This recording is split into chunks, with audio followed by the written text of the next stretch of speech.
Marcus Reno was a seasoned military officer who fought in both the Civil War and the Great Sioux War. He is best remembered for his involvement in the Battle of Little Bighorn, where he served under Lieutenant Colonel George Custer. Reno's conduct during the engagement sparked controversy, leading to his court-martial and eventual discharge from the Army. Years later, his reputation was reassessed, and he was granted a posthumous honorable discharge.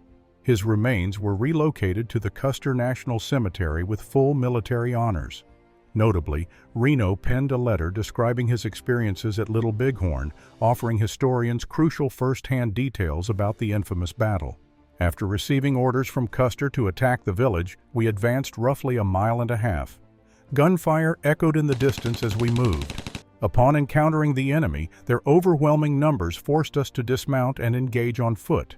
We retreated to a nearby hill where our horses and mules had been left.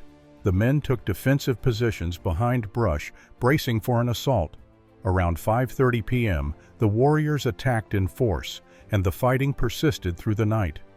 By 9 o'clock p.m., the enemy withdrew, allowing us to dig shallow trenches using whatever tools we had: knives, mess plates, and canteens. We remained undisturbed until 3:30 a.m. on June 26th, when the warriors launched another fierce assault lasting until 9:30 a.m. During this time, they targeted our horses from a distant hill just beyond the range of our carbines. Around 8 o'clock a.m., they struck Colonel Benteen's position. One warrior ventured too close and was killed before he could touch a fallen soldier, a failed coup attempt. With wounded men suffering from thirst, we had to act. The nearest water was 600 yards away, so Benteen led a small party to retrieve it under covering fire. Tragically, one volunteer died and 6 were wounded, but we succeeded in bringing water to the injured. The warriors harassed us throughout the day, but gradually withdrew. I observed them setting a massive fire in the valley, creating a thick screen of smoke and dust. They seemed to be retreating in an organized column toward the distant Bighorn Mountains.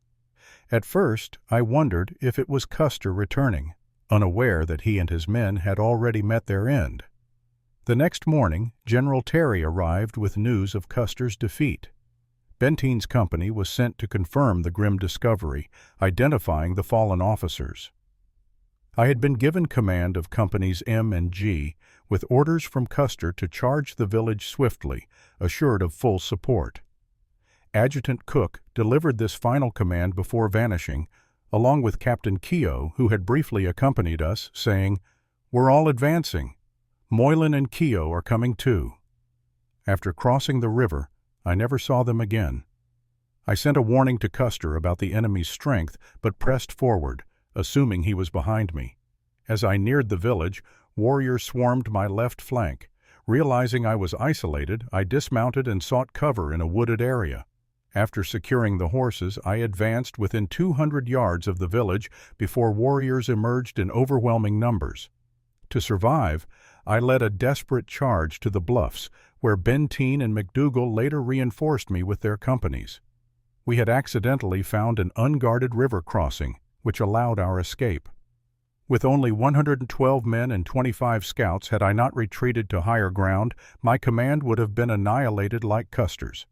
Our gravest error was underestimating the Lakota and Cheyenne forces, which numbered between 12,500 and 5,000 warriors. Their horsemanship was unmatched. I've seen elite cavalry, but none rivaled the Sioux and Cheyenne. Captain Anson Mills, who had faced Crazy Horse at Rosebud, echoed this sentiment. During Custer's last stand, Lieutenant Cook displayed remarkable courage, staying mounted even after Custer fell. He led the final survivors in repeated charges until they were overrun. Curley, the lone Crow Scout survivor, recounted how the warriors temporarily retreated before Cook's desperate attacks before finally overwhelming his dwindling group. After Little Bighorn, Reno faced accusations of cowardice, drunkenness, and incompetence. Though he assumed command of the surviving 7th Cavalry, an 1879 inquiry exonerated him. However, in 1877, he was suspended for misconduct involving an officer's wife. In 1880, he was dismissed for assaulting a junior officer and drunkenness. Despite attempts to restore his name, Reno died of cancer in 1889. In 1967, a military review board re-examined his case, posthumously upgrading his discharge to honorable. Originally buried in an unmarked grave in Washington, his remains were later moved to Custer National Cemetery at Little Bighorn.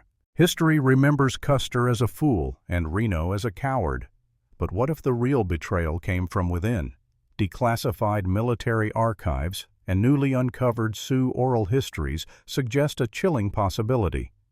Custer's last stand wasn't just a defeat, it was a setup. Whispers among the Lakota elders speak of a blue-coat traitor who leaked Custer's plans to Crazy Horse days before the battle.